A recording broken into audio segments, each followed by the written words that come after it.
Fake ones are useless. Don't come to the family meeting, okay? I quickly glanced at James, but he too had a mocking grin. Amy's real mom was so beautiful. Not like this worn-out lady. Seeing my hurt expression, James looked annoyed. You were just here to take care of Amy, and now you're not needed anymore. Thanks for your service. True, we don't need a nanny anymore. Thanks, I guess. In that moment, something inside me snapped. Amy never really saw me as her mother, after all. And neither did James. They both saw me as a convenient person to look after Amy. I don't consider people like that as family. Alright, maybe it's best if you meet Amy's real mom. I muttered and dialed a number. My name is Jessica Peterson, and I just turned 50. I've been working at a renowned trading company since I graduated. Thankfully, it's a pretty well-known company, so many recognize its name. I've been married to James for 20 years. I met James through a friend's introduction. When I noticed others getting married, I panicked and begged my friends to introduce me to someone. James struck me as a very serious person when we first met. He had black hair and wore glasses. He dressed modestly in a shirt and slacks. I've never liked flashy people, so I found James's demeanor comforting. After that, we went on many dates. Our dates mostly consisted of dinner after work. We never went to amusement parks or movie theaters. In fact, I hardly ever saw James on weekends. But I didn't mind. Even the briefest moments with James made me happy. And then, about 6 months after we met, James suddenly proposed to me, saying, "Would you consider dating me with the intention of getting married?" By that time, I had already fallen deeply in love with him. So, when he asked, I was overjoyed. And I said, "Yes, I want to be with you, James." James seemed thrilled with my answer, and we started dating. Then he told me something I didn't know before. It was about his child. "I actually have a child from my previous marriage," he told me, looking apologetic. I was taken aback, not just by the news of his child but also by the fact that he was divorced. The news of a child was particularly shocking. I'm sure my surprise was evident. But my feelings for James remained unchanged. So I smiled at him and said, "Is that so? Introduce me sometime. We're gonna live together once we're married, after all." James replied, "Thank you, Jessica. I was worried you'd hate me if I told you the truth," James said with a very happy face. And then, he hugged me tightly. Later on, James introduced me to his daughter, Amy, just once. "This is the woman who's gonna be your new mom," James told Amy. "Nice to meet you, I'm Jessica," I said with a smile. But Amy didn't react at all. She hid behind James and wouldn't even look at me. "I'm sorry. Amy seems a bit shy," James said apologetically. "It's okay. Don't worry about it," I replied. And that's how my first meeting with Amy ended. 6 months later, we decided to get married. James was tight on money at the time, so we opted not to have a wedding ceremony. We just got legally married without a honeymoon. Any girl dreaming of a wedding would probably be upset. James sincerely apologized, but for me, as long as I had James, that was enough. So, I smiled and forgave him. We're gonna have a happy married life. I thought about our future life together. Our newlywed life began, but it wasn't without its challenges. The main problem was Amy. She strongly resisted the idea of living with me. Until then, James and Amy had been living in a one-bedroom apartment, which was too small for the three of us. So, we decided to move to a slightly larger condo. But for Amy, leaving the place she was familiar with seemed really hard. "I hate this place. I liked our old apartment," she cried out loudly. "Amy, the previous place was too small for all of us. Can't you understand?" James tried to reason with her. But Amy just continued to cry. "Why do I have to live with this old woman? I want to live with my real mom." She pointed at me and said, "Hey, Amy." James started to scold her, but I stopped him. "James, it's okay. I can understand it's hard for Amy to accept this new life all of a sudden. Just think of me as a roommate, okay? I told Amy sincerely. Jessica. James looked at me with concern. Amy just glared at me in silence. Despite the initial tense atmosphere with Amy, over time, her attitude softened. Initially, she'd say things like, "I don't want to live with this plain old woman. It's so embarrassing, I can't even tell my friends." But I understood Amy's feelings. It must be lonely not being able to live with her biological mother.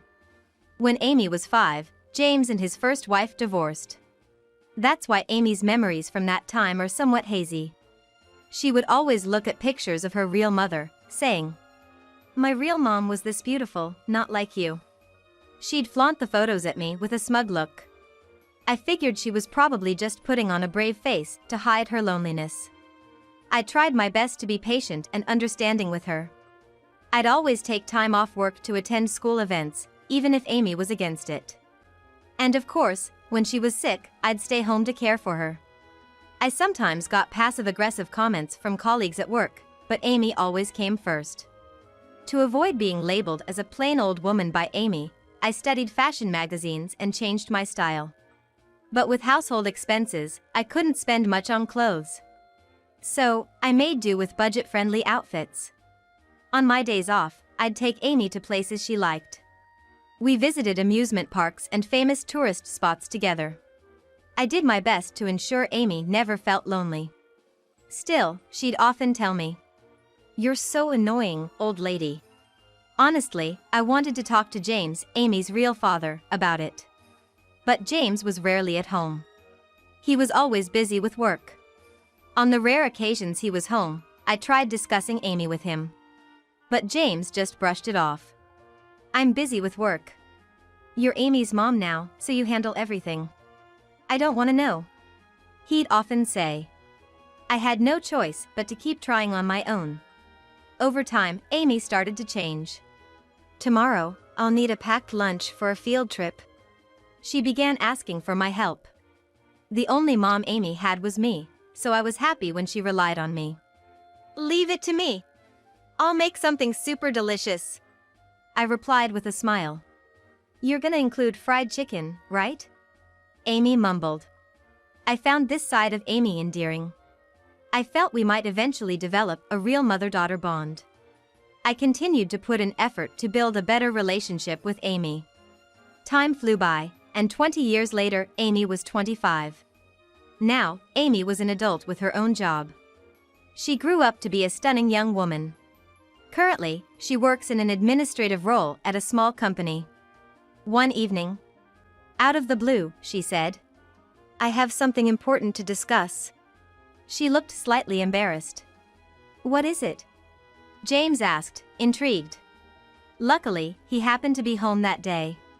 So it might be the right time for Amy to share her news. "Well, I'm getting engaged. It's a senior from my company. He proposed to me not long ago," Amy reported joyfully. "Really? Congratulations!" I responded immediately. Genuinely surprised since I had no idea she even had a boyfriend. "That's great news," James chimed in happily. "Thank you." Amy smiled. Watching James and Amy interact, I felt a surge of happiness. "I'm truly happy for you," I said, tears forming in my eyes. To be frank, Amy was quite a handful. She was often rebellious and took a while to warm up to me. Moreover, with James often away, I had to deal with Amy alone most of the time. Seeing her grow up and prepare to leave the nest was deeply emotional for me. I was deeply moved by the whole situation. As I began to cry, Amy gave me an exasperated look. Then she shot me a cold glare. "Good riddance. Now I can finally cut ties with this old hag." She smirked at me. I choked back the tears that had started. "What do you mean?" Amy responded curtly. "Exactly what I said. Think about it, someone as plain as you, being seen as my mom? Impossible. Did you really think you became my real mom?" I thought Amy was slowly warming up to me. But I was apparently wrong. "No need for a fake. Don't bother coming to the family gathering," she scoffed. I instinctively looked at James for support, but he too had a mocking grin. Amy's real mom was beautiful. Not like this faded old woman, he remarked. James, that's harsh. Defeated, I murmured. Seeing my distressed face, James seemed annoyed. You were just for taking care of Amy. You're no longer needed. Thanks for everything, he said, laughing. Right, we don't need childcare anymore. Thanks for the effort. Amy chuckled. In that moment, I felt something snap inside of me. It turned out, Amy never really saw me as her mother. And neither did James. To them, I was just a convenient caretaker for Amy. They were not my family. The two of them joyfully discussed their complaints about me. Quietly, I left the living room where they were seated. Perhaps the family gathering would be better off with Amy's real mom, I whispered to myself. Then, I dialed a certain number. A week after Amy's engagement announcement, today was the day for both families to meet. Although I wasn't invited, I secretly arrived at the venue. Why? Because right after announcing her engagement, Amy had demanded something from me. You're embarrassing, so I don't want you at the family gathering. But you have to cover the cost. My fiancé is paying for most of the wedding, so we're taking care of this dinner's expenses, she said with a smirk. I didn't appreciate her entitled expression. Naturally, I protested. Why should I pay for a dinner I'm not even attending? Let James pay for it. But Amy's mood flipped immediately. You know Dad doesn't have much money. You have a good job at a major corporation, so just shut up and pay. She yelled at me. I couldn't agree with what was happening, so I didn't respond. Eventually, Amy said, all I want from you is to cover the costs. Just be ready when it's time to pay. She then handed me the reservation details for the family meeting. The address and reservation time were written on it. After that, Amy went straight to her room. Recalling that incident, I was in a room adjacent to where the family introduction was taking place. I had previously asked the venue's staff to book the neighboring room for me. If it was just about the money, I'd think it would be best to show up towards the end of the meal. However, I had another purpose in mind.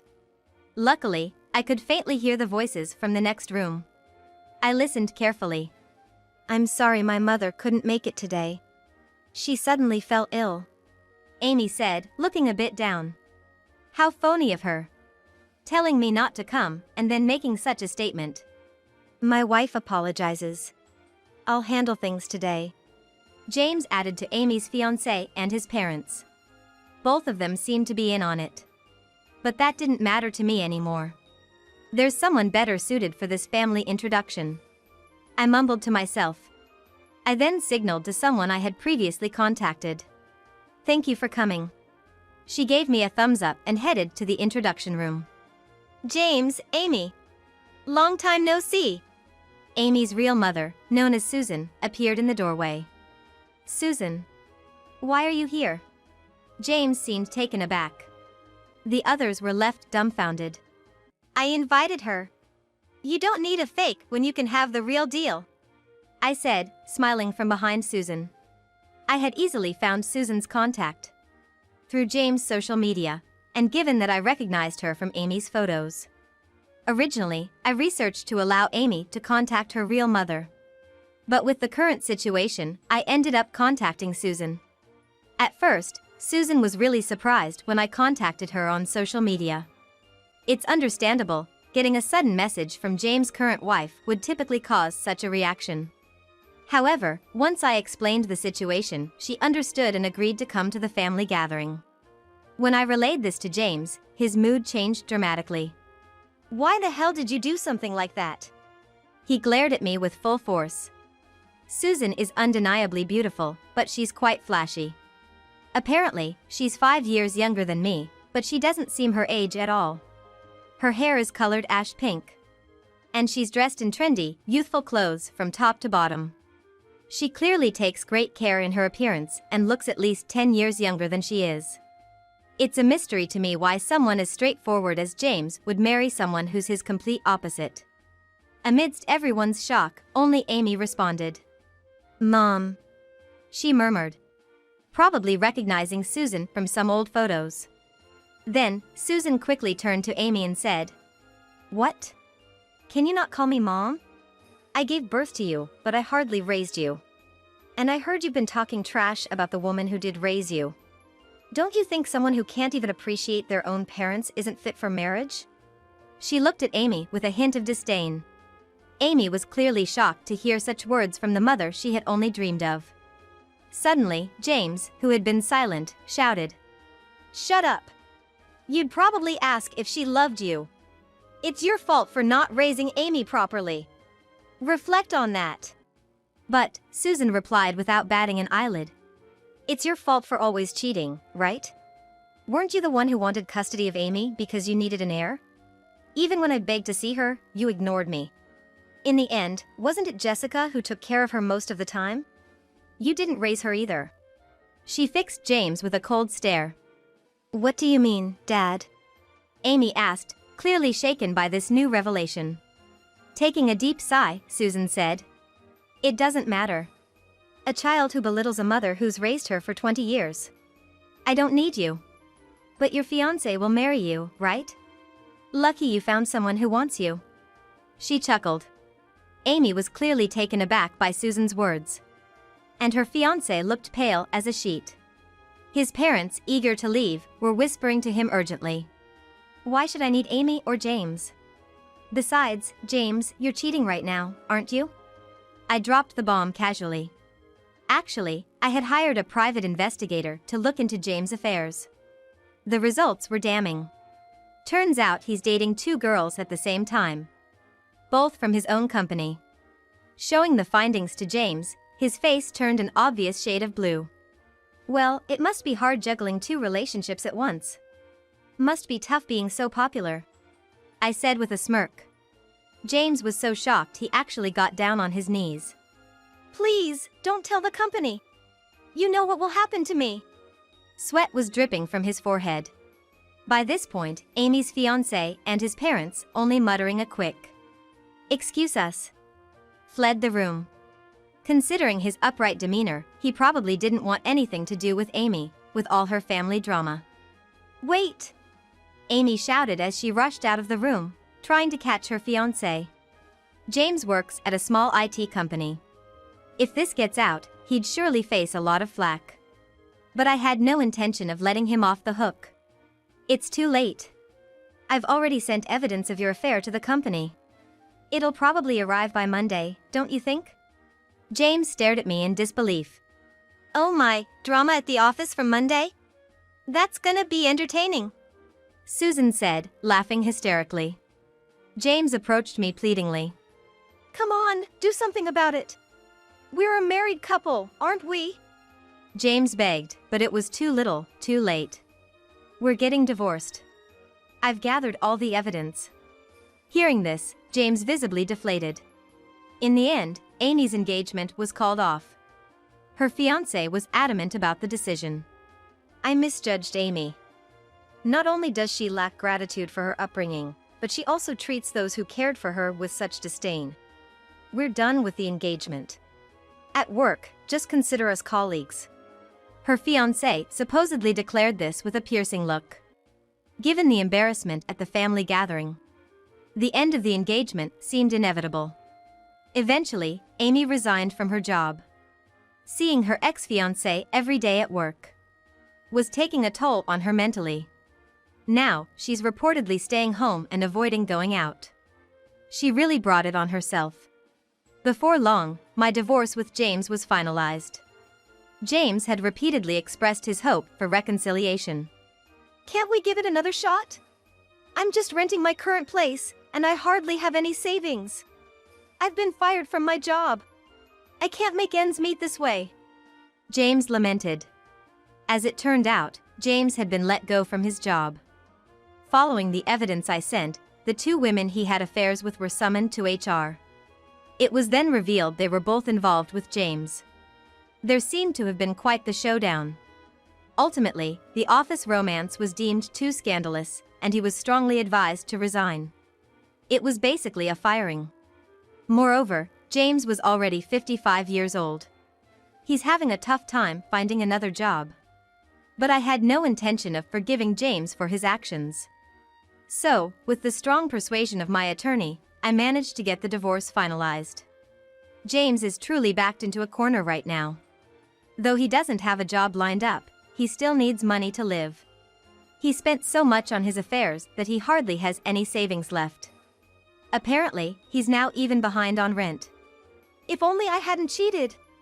James sobbed over the phone. But James's cheating is like an addiction. It's unlikely he'll ever change. Perhaps because of James's situation, I've started receiving calls from Amy lately. Because of Dad, the landlord's been on my case about overdue rent. It's the worst. Since you're my mom, come pick me up? Amy casually said such things. With a sigh, I responded. We're divorced, so you're not my responsibility anymore. I'm just an imposter, right? Emphasizing the word imposter, Amy was silent, probably feeling like she'd been hit where it hurts. Seizing the opportunity, I continued. Why don't you rely on your real family, your dad? Or better yet, get a job and take care of yourself? You're an adult after all. I firmly told her. What the hell? I heard Amy fussing on the other end, but I hung up. Goodbye. I murmured and then blocked both Amy and James's numbers. Since then, I've made a new friend. Hey there, Jessica. Long time no see. Susan came running towards the meeting spot, waving her hand. Truth be told, after that day, we really hit it off. We had quite the animated chat about James. It was mostly complaints, but we found so much in common to empathize with. Plus, talking with Susan is always fun. All this time, I had been consumed with looking after Amy and working. So, I hardly had any time for myself. But now, I can enjoy my own time however I please. Thinking about that makes me quite excited. Jessica, you've been smiling a lot more lately. A smiling face suits you better. It makes me happy too. Susan said with a bright smile. Her words warmed my heart. Some say turning 50 is the halfway point in life, but I don't feel that way at all. To me, this is just the starting point. I'm determined to live a life without regrets from here on out.